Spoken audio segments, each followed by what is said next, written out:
The new Ford Bronco is probably the hottest new vehicle to come out this decade, and Ford has only made it even more appealing for 2022. I'm at the Chicago Auto Show, and this is the 2022 Ford Bronco Raptor. Let's take a first look.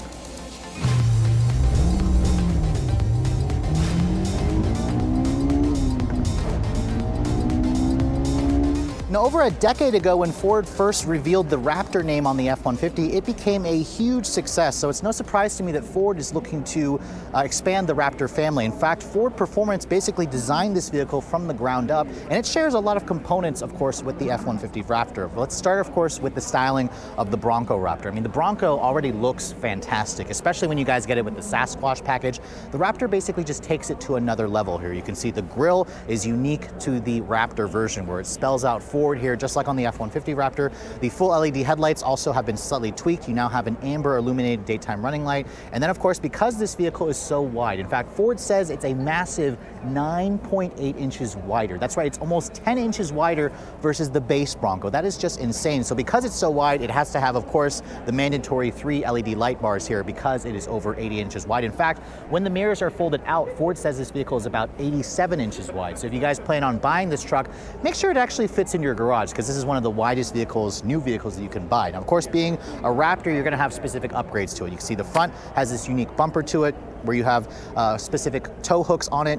The Rigid Industries LED fog lights down here also are going to be a lot more durable when you're taking this vehicle out on the trails. And then down here, you can see the front bash plate comes standard, along with the new Fox suspension here. These suspensions are upgraded. It's taken a lot of components here from the F-150 Raptor, which Ford essentially gave us the same kind of off-road capability. The ground clearance on this truck is a massive 13.1 inches. That's about an inch and a half more ground clearance versus the Sasquatch package Bronco, and about 5 inches more ground clearance versus the base Bronco. So compared to a base Bronco, this is obviously going to dwarf, or it's going to make all those other versions feel like dwarves, because this one essentially looks like it's been spending some extra leg days at the gym. Now, looking at the side profile of this truck, if you guys want a Raptor, you have to buy it in 4 doors, because Ford's not going to offer it in the 2-door configuration. And then all the Raptors will come standard with these. These are massive 37-inch tall BF Goodrich all-terrain tires on KO2 specific, or KO2 tires, which are beadlock capable. The rims are a 17-inch in diameter. You can see the wheels are massive. These are the largest production tires on an SUV ever fitted. That's what Ford says. So this is going to be bigger, of course, versus what you're going to get on the Jeep Wrangler. Remember, in terms of competition, the Bronco Raptor really doesn't have any. However, you probably could say its closest competitor is the Jeep Wrangler Rubicon 392, the V8 powered model, which is going to be roughly around the same price. Now, of course, because the doors are off, I'll talk about the interior in just a moment, but I do want to mention the fender flares on this vehicle. Because it is so massively wide, Ford has had to put some unique fender flares on the Bronco Raptor. Now, some people have actually mentioned in the comments that they look terrible, they look aftermarket. Honestly, seeing them in person, they're necessary because of how big these tires are, so I'm okay with it. I also love this Code Orange exterior paint.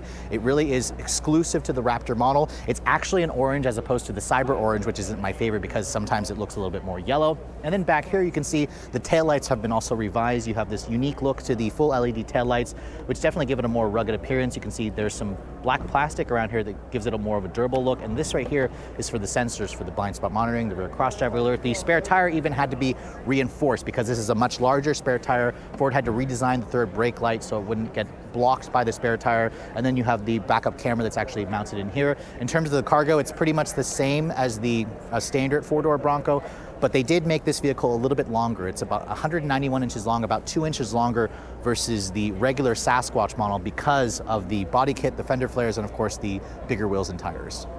Now, because this bears the Raptor badge, you guys are probably also expecting it to have more power, and this is where Ford also delivered. Now, sadly, I can't open up the hood and show you, but underneath here we have a 3-liter twin turbocharged V6. Now, Ford wasn't ready to disclose final horsepower and torque figures, but they are promising more than 400 horsepower. So that's a healthy increase of about 80 horsepower more versus the Bronco's upgraded 2.7-liter twin turbo. It comes standard with a 10-speed automatic, so there is no manual available, and of course, 4-wheel drive is going to be standard with their GOAT mode with the disconnect connecting front sway bar and whatnot, and the locking front and rear diffs. This is going to be, remember, the most off-road capable, most performance-oriented Bronco ever. And Ford actually did make sure that this can still do SUV things. It'll tow actually now up to 4,500 pounds, so that's an increase of 1,000 pounds versus the standard Bronco. And of course, fuel economy hasn't been disclosed, but who really cares when you're buying a Bronco Raptor? Now, of course, if you guys are going to compare this to the Jeep Wrangler 392, this is going to be down on power. Ford says, however, that they uniquely tuned the exhaust system on this vehicle, so it has kind of an active exhaust. It's going to give us a nice sound. I haven't actually heard the F-150 Raptor yet, but I hear that it actually sounds really good, so I'm hoping this will also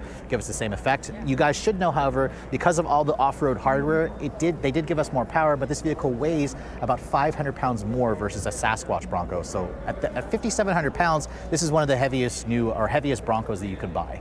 Now, sadly, I can't actually sit in this interior, and because there are no doors on this vehicle, I can't do my usual door slam test, but this is the interior of the all-new Bronco Raptor, and you can see the seats are going to grab your attention from the moment you look at this. These are exclusive to the Raptor. It actually has a navy blue interior seat with this kind of code orange accents here with the perforated suede inserts here. The seats themselves are heated, but Ford doesn't offer cooled seats on any Bronco at any price. I also love the orange seat belts here. That's going to obviously add extra power or just look really cool. It's a really nice addition. And keep in mind, these seats they're very much Ford performance seats. They have more aggressive bolsters. I can't comment on how comfortable they are because I'm not able to sit in the vehicle, but hopefully I'll be able to drive the truck later on this year. The steering wheel, you can see, is also exclusive to the Raptor. It's got this really cool, unique carbon fiber trim. You also have this little line here with the orange accents. It's a beefy wheel. The wheel itself feels really sporty. It feels really nice. You have your usual buttons over here, including an exhaust button here. Remember, I said this vehicle had an active exhaust. You can also adjust the dampers there.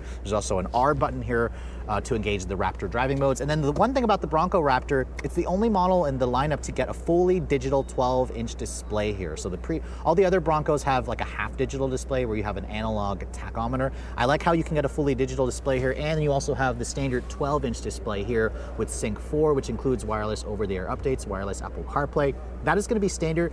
It comes standard with the high package. There's only an optional Lux package which you can add in, which will add adaptive cruise control. This vehicle also has evasive steering assist. Those are features that you cannot get, of course, on the Jeep Wrangler because Jeep uses a recirculating ball type steering. This has an independent front suspension with a rack and pinion style steering, so of course it's going to have a much more modern feel. Now, I wanted to show you guys the roof of this vehicle because obviously the roof's not there, but the Raptor now has this bar here, whereas the other versions don't actually have this bar. Ford had to add this for strengthening because they're expecting owners to be, taking this vehicle further and further off the beaten path. They need to make the actual structure stronger. There's also curtain airbags that's built into the roll cages here, which again, that's items that you cannot get on the Jeep Wrangler, so that's something to keep in mind. Now, I want to actually show you guys the back seat for this truck because, as I mentioned earlier, it only comes with 4 doors, and the rear seat room looks pretty much the same, about 36.5 inches of legroom. Technically, the Jeep Wrangler has a little bit more, but you can see I like how Ford was very consistent. They carried over the same kind of material here with the perforated accents here with the orange stitching with the blue. There's also an armrest that folds down. There's also power outlets back here, but no heated back seats. I wasn't expecting that, but you do have plenty of space, a great view out of the back, and the fact that you can take all the doors off is just really cool. I love how Ford has their own version to go head-to-head with the Wrangler. Now, of course, if you guys are looking to purchase the new Bronco Raptor, they are available to order starting in March, so next month. You have to be a current Bronco reservation holder to actually get your hands on this. Ford says deliveries start later on this summer, and the base price of this truck starts at $69,995. $69,995 makes this Bronco Raptor about $22,000 more expensive versus a Wildtrak model. Now, that is very expensive, but you should keep in mind that the Wrangler 392 with the V8 starts at around $77,000. So it is still technically cheaper. Now, of course, once you add in all the options like the Lux package and some of the extras for the paint and whatnot, and the top options, I imagine that Bronco Raptors are going to be right around $80,000. That's, of course, before dealer markup. With a Raptor badge Ford, people are always paying dealer markup on these, but I'd argue that if you guys have the money to afford this and you're considering an F-150 Raptor, this is the fact that you can take the doors and the roof off makes this a convertible, and that just makes it extra cool. So for those of you who want this truck, I hope you're lucky enough to be able to snag one, and it's really, again, first dibs on those of you who are already a Bronco reservation holder. But with all that said, I hope you guys have enjoyed this video. For Redline Reviews here at the 2022 Chicago Auto Show, I'm Sofyan Bey.